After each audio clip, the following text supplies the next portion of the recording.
যেহেতু বিশ্বনবীর স্মরণ উপলক্ষে মজলিস, আমি রাসূলুল্লাহর স্মরণে ছোট্ট একটু কথা বলছি।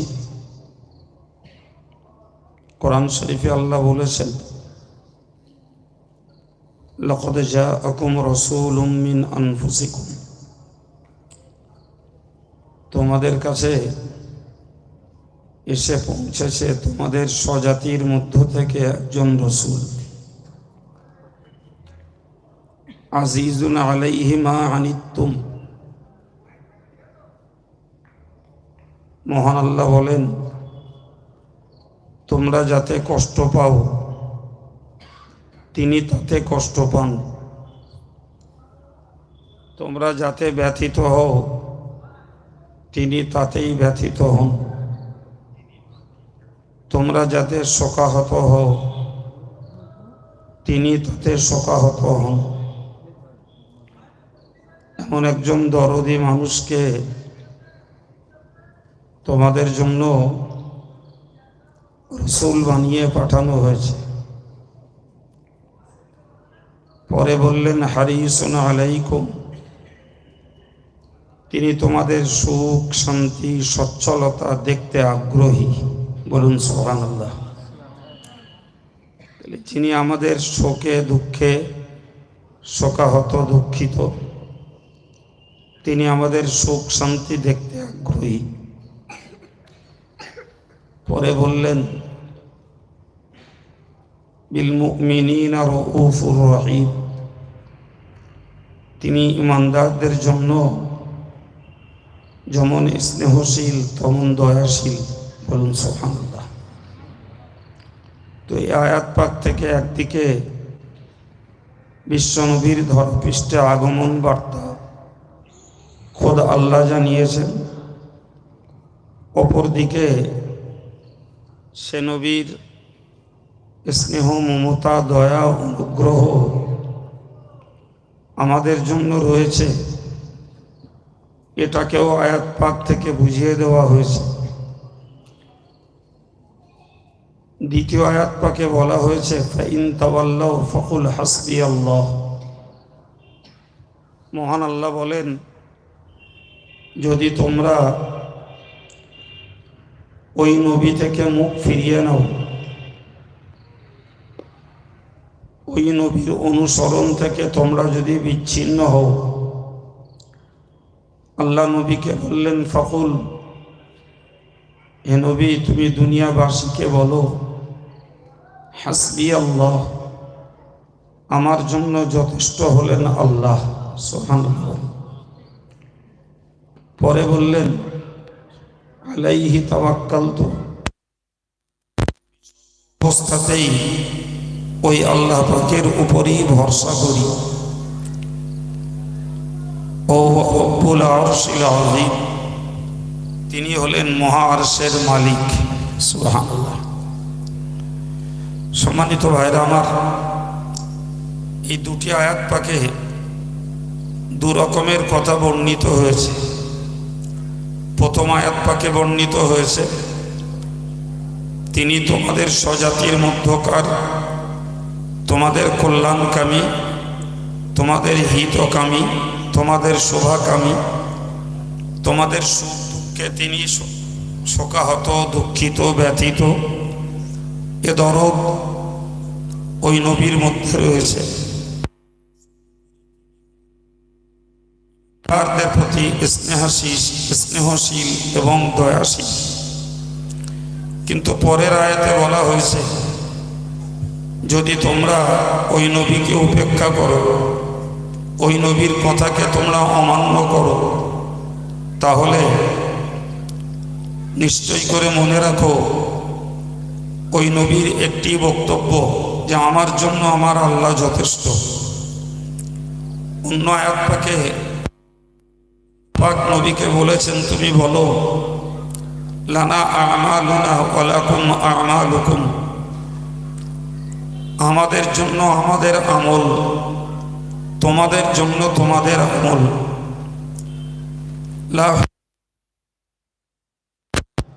সুতরাং আমাদের মাঝে এবং তোমাদের মাঝে আলাদা ঝগড়া বিতর্ক কিছু নেই। তোমরা যদি আমার কথা নাই শোনো তাহলে তোমাদের মতো তোমরা আমল করে যাও, আমি আমার মতো আমল করে যাই। কার কি পাওনা হবে সময় মতো আল্লাহ পাক সেটি সকলকে দান করবেন। সম্মানিত ভাইরা আমার, আমি আপনাদেরকে বোঝাতে চাই আজকের ভোজপাড়া সিদ্দিকিয়া আমিনিয়া মাদ্রাসার বিশ্ব নবী দিবস উদযাপন এবং জিকিরের মজলিস, তো আমি সেই জিকিরের রসুলের উদ্দেশ্যে দুটি আয়াত পরে আপনাদের কাছে ব্যক্ত করেছি, যা থেকে একদিকে নবীর স্মরণ, নবী পাক সাল্লাল্লাহু আলাইহি ওয়াসাল্লামের উম্মতের প্রতি দরদের কথা ব্যক্ত হয়েছে, অপরদিকে যে উম্মত ওই নবীকে মান্যতা দেবেন না তার বিচার ব্যবস্থার দায়ভার আল্লাহ পাক নিজেই নিয়েছেন। কোরআন শরীফে অন্য আয়াত পাকে আল্লাহ বলেছেন, ফাইন তাওয়াল্লাউ ফাইন্নামা আলাইহি মা হুমিলা আলাইহি, যদি তারা নাফরমান হয়, তোমার অবাধ্য হয়, তাহলে মনে রাখো তারা যে কর্ম করবে তার বোঝা তাদের ঘাড়েই বর্তাবে। সম্মানিত ভাইরা আমার, সুতরাং এ থেকে আমাদেরকে এইটুকু অন্তত বুঝতে হবে যে বিশ্বনবীর স্মরণ করার অর্থই হলো তাকে আমরা মান্যতা দেব, তাকে মেনে গুলে চলব, তার সুন্নত মোতাবেক জীবন আদর্শ গড়ব এবং যথাসম্ভব তার মহব্বত দেখিয়ে তার প্রতি দরুদ সালাম জ্ঞাপন করব, তবেই জিকিরে রসুলের হক আদায় হবে। সুতরাং আমি আপনাদেরকে নবীর স্মরণ উপলক্ষে এই অনুরোধটুকু করব যে আমরা রসুল করিম সাল্লাল্লাহু আলাইহি ওয়াসাল্লামের প্রতি দরুদ সালাম পড়তে অন্তত অভ্যস্ত হই। কোরআন শরীফে আল্লাহ বলেছেন, অতুআজ্জিরুহু অতুআক্কিরুহু, তোমরা ওই নবীর কাজে সাহায্য করো। নবী যে দিন তোমাদের কাছে রেখে গেছেন ওই দিনটাকে নিজেদের জীবনে বাস্তবায়িত করো এবং অন্যেরা যাতে রসুলের রেখে যাওয়া দিন শরীয়তকে বাস্তবায়ন করে সেদিকেও তোমরা তদারকি রাখো।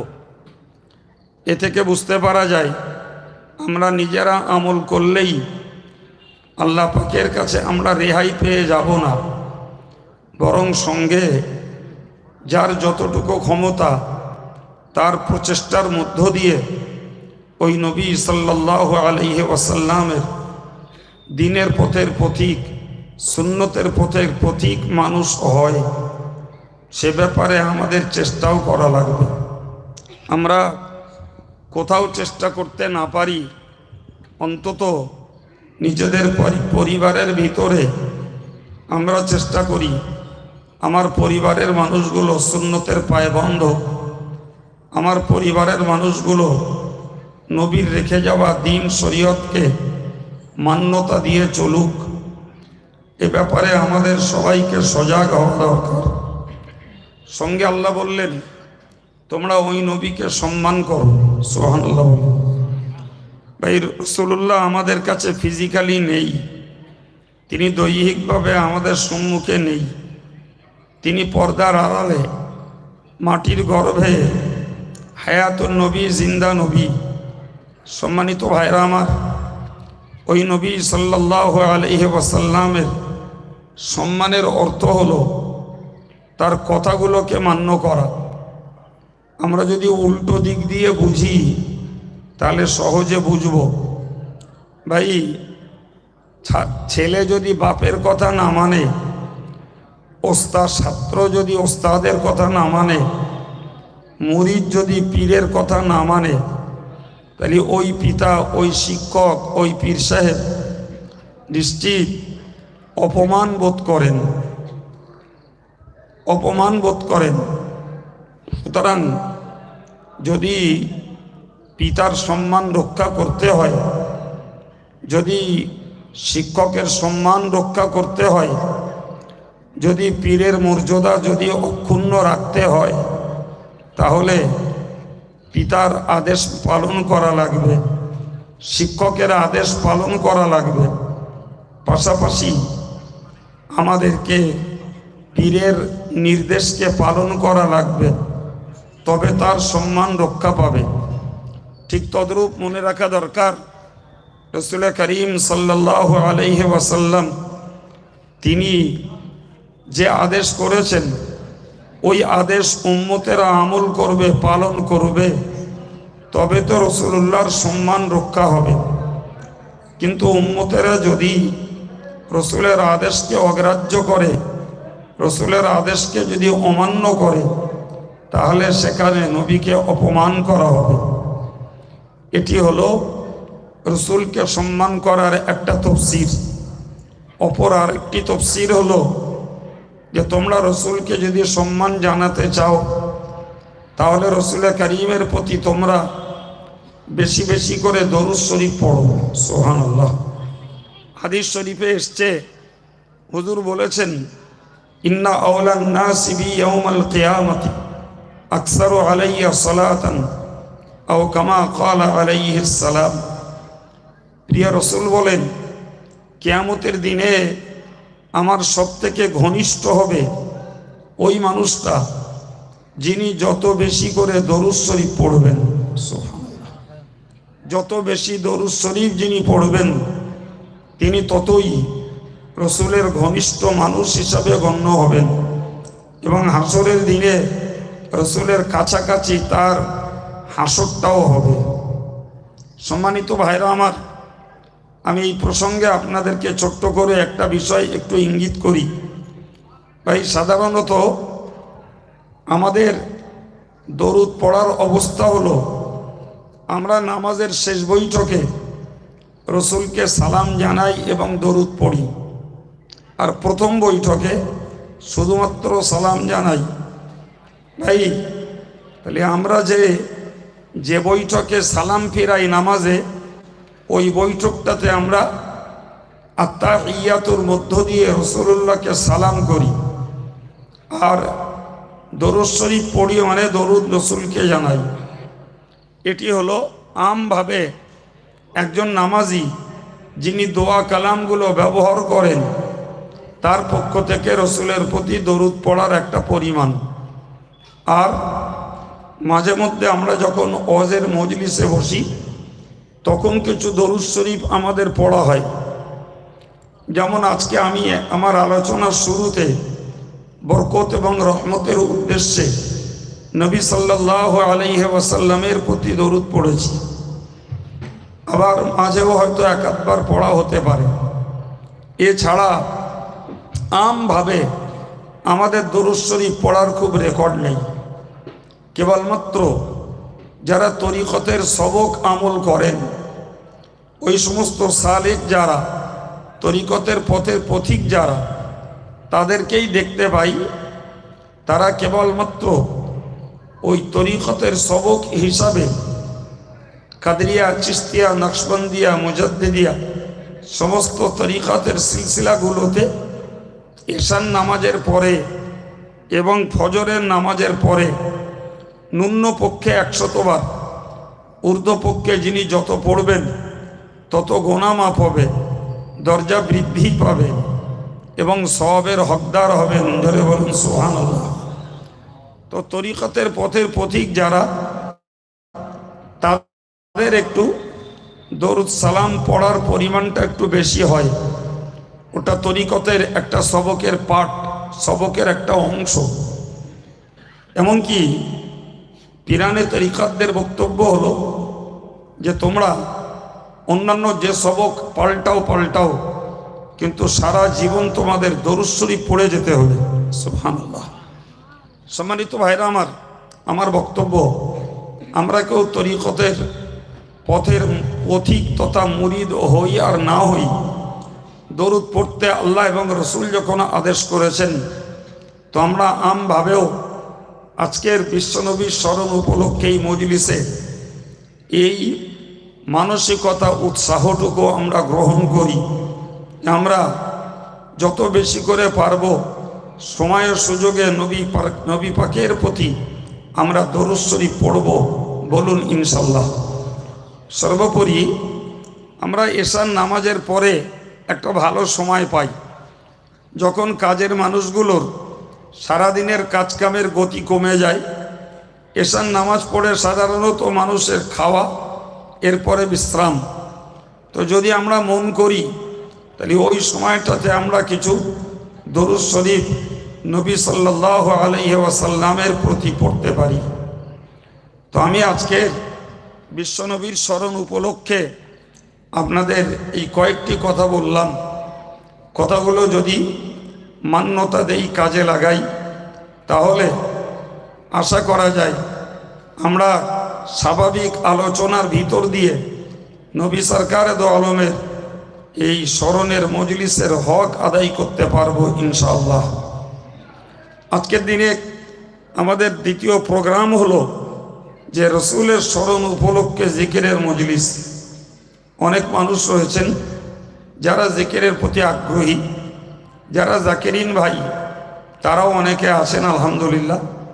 তো আমরা একটু জিকিরের দিকে মনোযোগ দেব। এ ব্যাপারে আমি আজকের দিনে একটা হাদিস আপনাদের শুধু উপহার দিচ্ছি। প্যারে নবী সাল্লাল্লাহু আলাইহি ওয়াসাল্লাম তিনি তার পাক জবানিতে বলেছেন, আলা উনাব্বিউকুম বিখাইরি আমালিকুম। রাসূলুল্লাহ বলেন, আমি কি তোমাদেরকে বলবো না তোমাদের আমলগুলোর মধ্যকার একটি শ্রেষ্ঠ আমল? দ্বিতীয়ত বললেন, ও আজকাকুম ইনদা মালিকিকুম, যে আমলটি মালিকের কাছে অত্যন্ত পবিত্র আমল। 3 নম্বরে বললেন, ওয়ারফাইহা ইনদা দারাজাতিকুম ওয়ারফাইহা ফি দারাজাতিকুম, তোমাদের আমলগুলোর মধ্যে তোমাদের সম্মান বৃদ্ধিকারক আমল। সুবহানাল্লাহ। 4 নম্বরে বললেন, ও ইনফাকুদ যাহাবি খায়রুম মিন ইনফাকিদ যাহাবি ওয়াল ফিদ্দা, তোমরা সোনার উপদান করো, অর্থ করি তোমরা দান করো। তো যাদের সচ্ছলতা আছে তাদেরও দান করতে হয়, বরং বেশি করতে হয়। যারা অসচ্ছল তারা কম দিলেও দান করেন।